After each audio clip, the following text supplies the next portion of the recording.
নমস্কার সবাইকে। আজকে নিয়ে এসেছি একটা নতুন ভিডিও, যেটার উদ্দেশ্য ময়মনসিংহ যাব এবং রাস্তাটা দেখাবো না তা তো হয় না, কিভাবে গেলাম সব কিছুই বলবো। মূলত গিয়েছিলাম অফিসিয়াল একটা কাজে, অফিসের কাজেও যাওয়া হলো, দেন একটা নতুন ডিস্ট্রিক্ট আমার ঘোরা হলো। তো এই যে হলুদ হলুদ ফুল দেখা যাচ্ছে, ফুল আমার বরাবরই অনেক পছন্দের।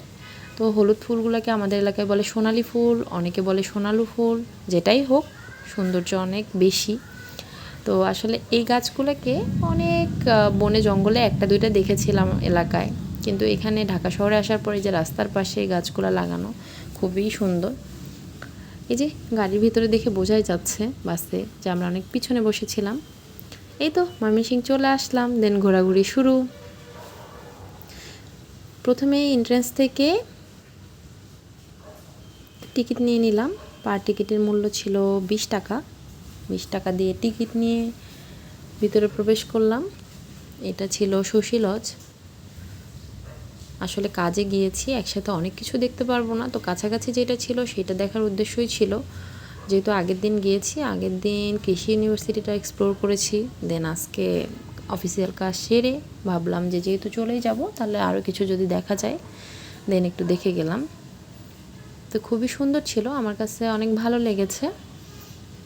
তো যেটুকু ভিডিও করা যায়, যেটুকুর জন্য পারমিশন ছিল সেটুকু করতে পেরেছি। অনেক কিছু দেখেছি, হরিণের মাথা দেখেছি সংরক্ষণ করা, তারপর দেখেছি হাতির দাঁত, দেন দেখেছি গন্ডারের চামড়া, দেন অনেক কি বলে আগেকার যুগের যে ধারালো অস্ত্র ছিল, যেগুলো এখন আর ধারালো নেই, সেগুলোও দেখেছি। আর অনেক কিছু দেখেছি, অনেক বড় বড় মিরর ছিল।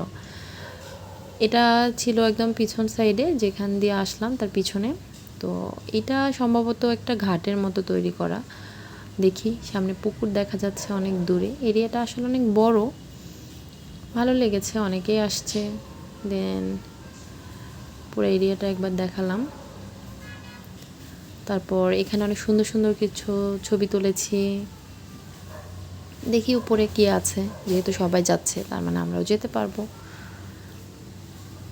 আমার কাছে আসলে ময়মনসিংহ শহরটা অনেক ভালোই লেগেছে। আমার চোখ দিয়ে যতটুকু দেখা আমার মনে হয়েছে শহরটা মোটামুটি বড় আছে, একদমই ছোট ভাবাটা উচিত না, মানে আমার জায়গা থেকে আমি যেটা বলছি। দেন খাবারের কথা যদি বলি, খাবারও ভালোই ছিল। আমি যতটুকু খাবার খেয়েছি তাতে আমার কাছে ভালো লেগেছে, খারাপ লাগে নাই। তবে ভিতরের যে যানবাহনের কস্টিংটা এটা একটু বেশি লেগেছে। হইতে পারে সেটার কোনো স্পেসিফিক রিজনও থাকতে পারে, হয়তো ট্যুরিস্ট কেউ গেলে তারা এরকম করতে পারে, আমার আসলে জানা নাই। জাস্ট এটা আমার পার্সোনাল এক্সপিরিয়েন্স থেকে আমি শেয়ার করলাম। হয়তো এমনও হইতে পারে যে আমি তাদের সাথে ঠিক করে কথা বলে নিতে পারিনি, সেটাও হইতে পারে। এই তো পুকুরটা দেখার সাথে মনে হচ্ছিল যে ঝাঁপিয়ে পড়ি। আমি তো সাঁতার পারি না, আসলে ঝাঁপিয়ে পড়ার কিছু নাইও। দেন এই যে এটা লেফট সাইডে, এখন আমরা এই দিক দিয়ে সোজা হেঁটে বেরিয়ে যাব, কারণ আমাদের উদ্দেশ্য ছিল আমরা মোটামুটি আগের দিন যেহেতু আমরা একটা বড় এরিয়া কভার করেছি দেখেছি, দেন পরের দিন আমার অফিসিয়াল কাজ শেষে তো আমরা অল্প সময় করে করে অন্তত 2টা স্পট যেন দেখতে পারি।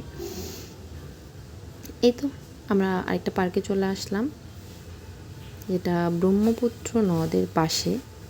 এটা একটা পার্কের মতো এরিয়াতে। এখানে বেশি ভিড় ছিল, অনেক মানুষজন আসছে। আসলে এখানে বসার অনেক উন্মুক্ত জায়গা, তো আমার কাছে মনে হচ্ছে এই জন্যই মানুষ এখানে আসে। দেন এখান থেকে একটু স্ন্যাক্স সেরে নিলাম, খাবার দাবার খেয়ে নিলাম, অনেক ক্ষুধা লেগেছিল। এই তো তারপর বান্ধবী শুরু হয়ে গেছে। আমরা অনেক মজা করেছি, আমরা নৌকা ভ্রমণ করেছি, নৌকাতে করে অনেকটা সময় ঘুরেছি। দেন চরের কাছাকাছি চলে গিয়েছিলাম। ও আচ্ছা, ভালো কথা যেটা বলিনি, যে ময়মনসিংহ আসার পরেই সাডেন আমাদের 2টি স্টুডেন্টের সাথে আমাদের দেখা হয়ে যায়। তারা আমাদেরকে অনেকটা সময় দিয়েছে, আমাদেরকে কাজেও অনেক হেল্প করেছে। দেন আমাদের সত্যিই অনেক ভালো লেগেছে, আমরা অনেক এনজয় করেছি এবং খাবারগুলো অনেক মজার ছিল। Thank you.